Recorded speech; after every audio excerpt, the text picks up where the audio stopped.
Okay, so this is just a quick follow-up to the owlbear pattern to show you how to realign your head or ears if either of them is coming out twisted. So that is mostly a symptom of the fact that we work in a spiral. You'll see our stitches sort of slope from row to row, but that doesn't mean we have to live with it. So today I'm going to run you through 3 points in this pattern where you can make sure everything is lined up correctly, and if it's not, show you how to fix it. So those 3 points are at the top of the back, the base of the head, and when we attach the ears. So first off, I am using the straight tail amendment, which is on the screen now. So this is also referenced in the pinned comment on the original video. It will be the version included in the written pattern from this point moving forwards. I like the crooked tail, but I think it's just causing a lot of additional confusion around the place, so we're going with the aligned tail instead. And if you're not sure if you've got the most up-to-date version, check your pattern is labeled V2 and you'll know it's the amended version. Now I am also using a different hook today. This is a 4.25mm hook because I'm trying to replicate the issue. If I use the same hook and the same yarn I always use, the pattern will come out the same way it always does for me, which is straight. So yeah, I'm using a different hook just to try and like complicate things a little bit more today. So first up, we're going to talk about the back. So what I have here is the body section worked up to the end of row 27. Pop that marker out.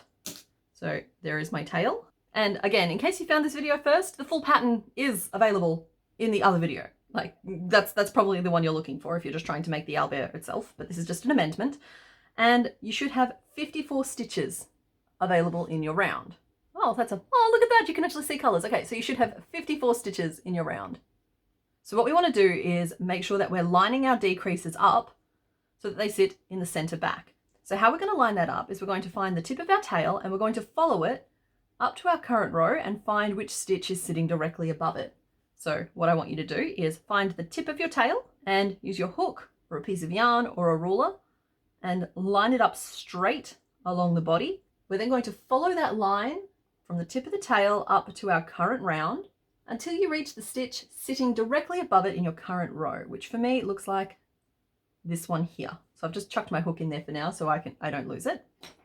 I'm going to be using, I was going to use bobby pins, but they might not show up super nicely for you against this. So I'm going to use some scrap yarn instead.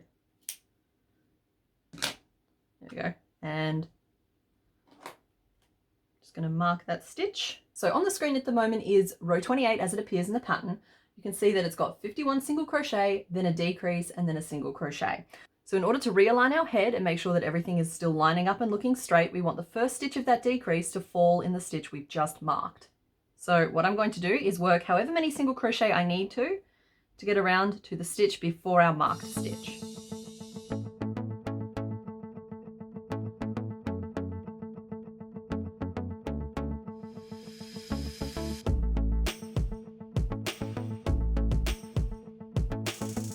Now for me that was 47 stitches, but it honestly doesn't matter how many stitches. You have to work. All that matters is that the next stitch is the one we've marked as being the one that falls directly above our tail. So now we're at that marked stitch. We're going to finish the rest of row 28 exactly as written, which in this case is a decrease and then a single crochet. So depending on how much drift or spiraling has impacted your work, this row will likely not go the whole way around your owlbear. But if you stop there, you can continue with the rows as written without making further adjustments. Here we are at what we're going to call the end of row 28. We have recalibrated our body after all of these rows so that we know we are now working with our owlbear looking straight ahead. And I'm going to continue and work up to the end of row 36.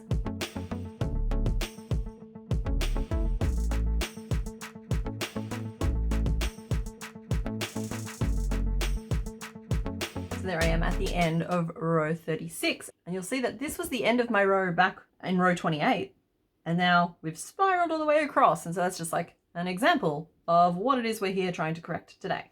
Okay, so now we are up to the end of row 36. We are going to be talking about the base of the head, and this row here dictates which way your face is going to be facing. So if you wanted to actively have him face in a different direction, you can also control that here in this row as well.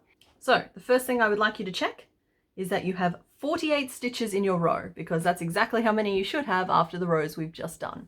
So once again, we're going to reference the tip of our tail and use it to identify the center back stitch of your current row. For me, that's this one here. So starting at this stitch, I'm going to count 20 stitches around and mark the 20th stitch. So 1 is that stitch that I've got my hook through. 2, 3, 4, 5, 6, 7, 8, 9, 10, 11, 12, 13, 14, 15, 16, 17, 18, 19, and 20 is this one here. And I'm going to mark it. So that is where the first increase from row 37 is going to fall. So now I'm going to keep counting and I'm going to mark the 9th stitch around from there. So starting in the stitch after our marked stitch, 1, 2, 3, 4, 5, 6, 7, 8, and 9,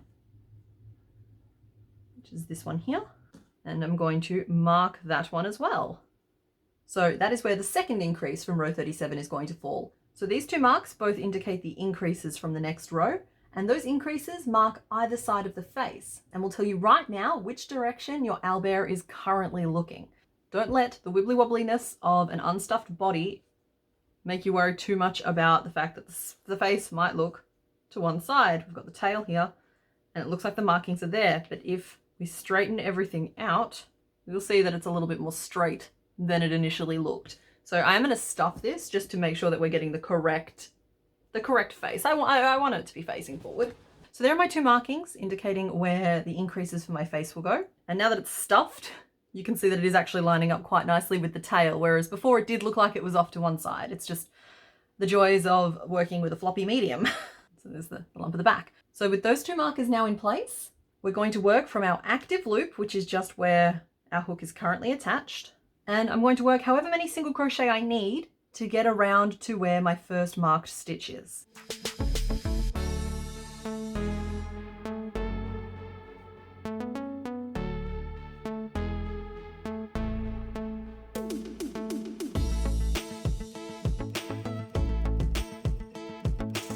And from here, we're going to work the row as it's currently written in the pattern. So this is row 37, starting at the first increase,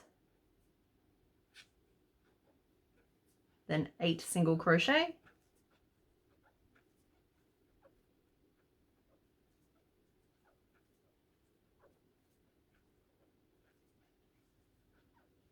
the second increase, and 17 single crochet back around to what we're calling the end of the row. So once again, depending on how much the drift/spiral has impacted your work, this row will likely not go the whole way around your owlbear.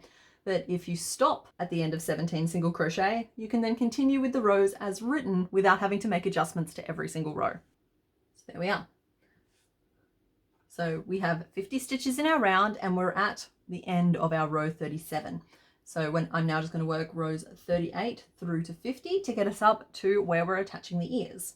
And once again, if you're looking for the pattern for those, I'm going to refer you back to the original video, which will walk you through it.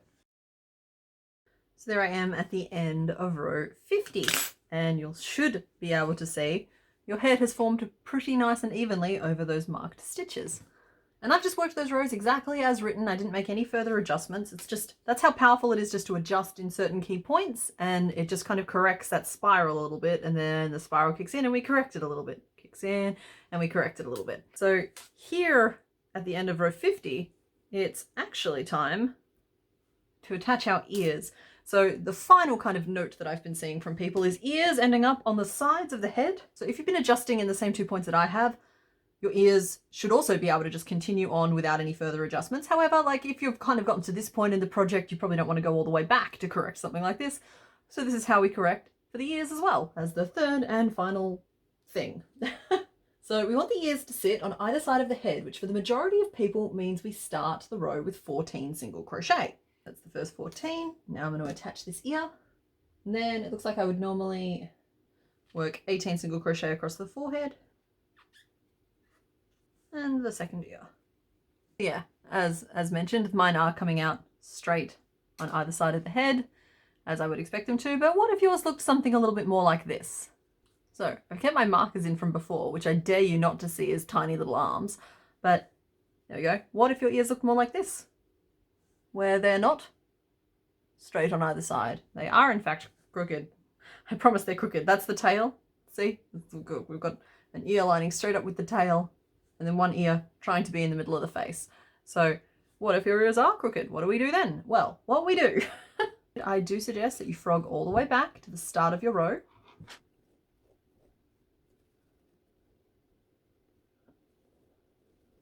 Which should be realistically kind of off to one side at this point here. And we're once again going to trace the tail up the back. Now you could also use the front as a point of measurement here, but the tail has just kind of been a nice solid landmark for the whole project. And so if we just keep lining things up with that tail, everything will be lined up the same way. Lining up with our tail to identify our center back stitch. So let's call that our center back stitch. Relatively straight. One stitch either direction isn't going to make a huge difference here. It's only if it's off by like 5, 6, 7 stitches or like completely warped. Give it a little marker just to make it easier to find. So then starting from our marked stitch, we're going to count 8. 1, 2, 3, 4, 5, 6, 7, and 8. And this 8th stitch, we are lost all my marking pieces.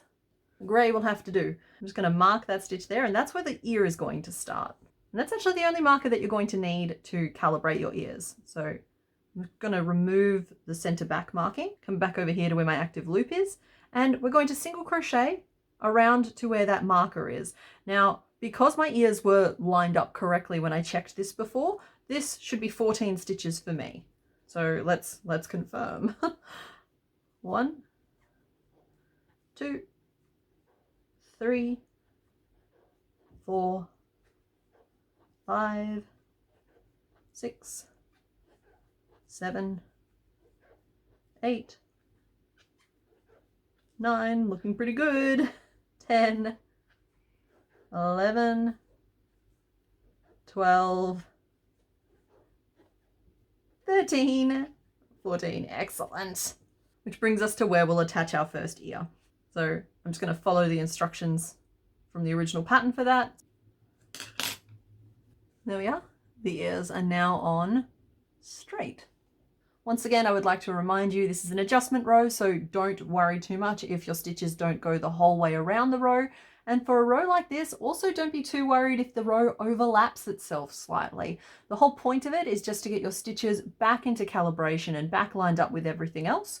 So the rules of working one stitch into every stitch around don't really apply here. And from this point onwards, you should be able to fairly easily work the last 7 rows to finish closing off the head. So yeah, thanks for watching everybody. I hope this helps.